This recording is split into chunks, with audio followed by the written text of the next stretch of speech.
OpenAI just took another swing at Google, and this time it's not just with models or search. They've officially launched ChatGPT Atlas, an AI-powered browser that basically turns your entire internet experience into one big conversation with ChatGPT sitting right beside you. It's the company's boldest move since ChatGPT itself, and it's already shaking up the browser world. The launch went live on October 21st with a full live stream demo. Sam Altman opened by saying, "This isn't just another app bolted onto ChatGPT. It's a complete rethink of how people use the web. Tabs were great," he said, "but we haven't seen real browser innovation since then." That line set the tone for what Atlas is trying to do. Replace the traditional URL bar and search results with an actual AI interface that understands what you want and just goes and does it. Atlas is available globally right now on Mac OS, and versions for Windows, iOS, and Android are coming soon. The full agent mode, though, is reserved for ChatGPT Plus and Pro users for now. A major highlight is that the agent can actually take action on your behalf. You can tell it to book a flight, find a recipe, or clean up a document you're writing, and it just handles it. During the live stream, OpenAI developers actually showed Atlas jumping to Instacart, finding all the ingredients for a meal, and completing the checkout all on its own while the user watched. Now, the people behind this thing are some serious browser veterans. Ben Goodger, one of the original engineers behind Chrome and Firefox, was on the team alongside designers and product leads from Apple and Mozilla. Altman called Atlas the beating heart of ChatGPT, saying it's how they want people to experience the internet in the future. A chat interface directly fused with the open web. The layout looks familiar at first. You still have a search bar, you can type URLs, and you can open tabs. But once you start using it, it becomes clear that Atlas isn't a traditional browser with AI sprinkled on top. It's ChatGPT built into the web itself. Click on any link from a search result, and by default the screen splits in half. The web page on one side and a live ChatGPT chat on the other. That chat can summarize the page, analyze data, compare products, or even rewrite sections of text you highlight. They call that feature cursor chat, and it's exactly what it sounds like. Highlight text in an email or document, and ChatGPT helps you fix or improve it instantly. Memory plays a huge role here too. Atlas can remember what you've searched for, what you've read, and what projects you're working on, and use that memory to make the experience more personal over time. If you've been comparing laptops last week, it can recall that and show updated options this week. You can manage or delete those memories anytime, or just open an incognito window for a clean slate. Everything sits under the user's control, including which sites ChatGPT can see or interact with. Now, this agent mode isn't entirely new for OpenAI. They've been building toward it for over a year. Remember the early operator experiments where ChatGPT could click around a computer for you? Atlas takes that concept and wraps it into a full browser experience. It's essentially an evolution of ChatGPT Agent, the system that could perform more complex tasks like online shopping or file editing. But now it actually works on live websites, not simulated ones. Performance-wise, the early impressions have been good, Altman said during the live stream. "This is just a great browser all around. It's smooth, quick, really nice to use. And honestly, that matters. For AI browsers to go mainstream, they can't just be smart. They have to feel as fast and fluid as Chrome or Safari. Atlas seems to pull that off." This launch has been a long time coming.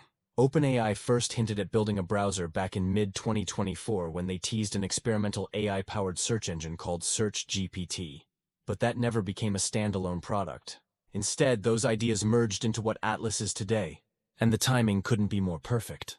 Over the last year, AI browsers have become the next big frontier. Perplexity launched its own Comet browser, which reimagines search as a conversational answer engine that could also summarize videos, manage your tabs, or even buy things for you. Opera introduced Neon. Brave added its own AI layer, and Google started fusing Gemini right into Chrome. So Atlas is stepping right into that growing war for the future of browsing. Speaking of Google, the launch actually rattled investors a bit. Alphabet stock dropped about 1.8% after Atlas went live. That says a lot about how seriously the market takes this move. Google Chrome still dominates with about 72% global market share, but OpenAI clearly wants to carve into that dominance. The idea isn't just to compete with Chrome's features. It's to redefine the purpose of a browser entirely. Instead of typing, clicking, and bouncing between pages, Atlas keeps ChatGPT as your constant co-pilot. It's meant to make browsing feel like having a super assistant who knows your habits, history, and context without you ever needing to explain. In the demo, developers also showed how Atlas can summarize entire web pages, compare products side by side, or even analyze spreadsheets in real time, all from the sidebar. It's meant to help users stay on one page instead of constantly jumping between tabs. For example, if you're researching flights, you can ask the agent to filter by price, weather, and stopovers without leaving the airline site. It handles that quietly in the background and updates your view. Privacy has been a big question, of course. OpenAI says Atlas gives users complete control over what the AI sees. You can choose specific sites ChatGPT can or can't read, clear your browsing history, or disable memory entirely. There's also an incognito mode that automatically signs you out of ChatGPT, so it doesn't log any of your browsing activity. And unlike extensions or system-level assistants, Atlas can't run code, download files, or access your computer's file system. It pauses automatically when you're on sensitive sites like banks or financial dashboards and asks before taking any action. Parents aren't left out either. Atlas inherits ChatGPT's parental controls with extra options to turn off memories or the agent mode for kids' accounts. That kind of control will likely help OpenAI avoid some of the early backlash that other AI tools faced when they mixed personal data with automation.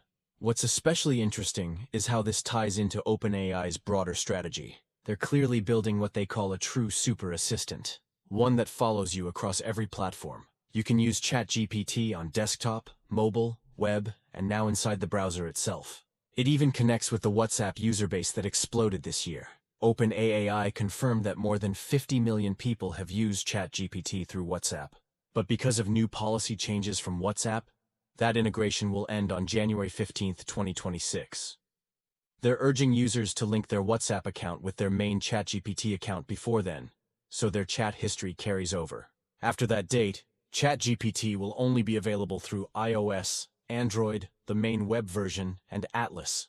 The company's using this moment to make the transition smoother, basically saying you'll get all the same features plus voice conversations, deep research, and file uploads directly in Atlas. It's their way of pushing people into the new ecosystem while keeping everything connected. Once linked, your phone number and previous chats appear in your ChatGPT history, creating one continuous experience. Now, not everyone's thrilled about this shift toward AI browsers. Some analysts have warned that agent modes like this might take personality away from the user. Patty Harrington from Forrester Research told the Associated Press that if a browser learns too much about your preferences, it might start shaping your experience, rather than simply helping you. Basically, the fear is that the AI could start deciding what you see instead of you deciding it. And of course, there's the ad question.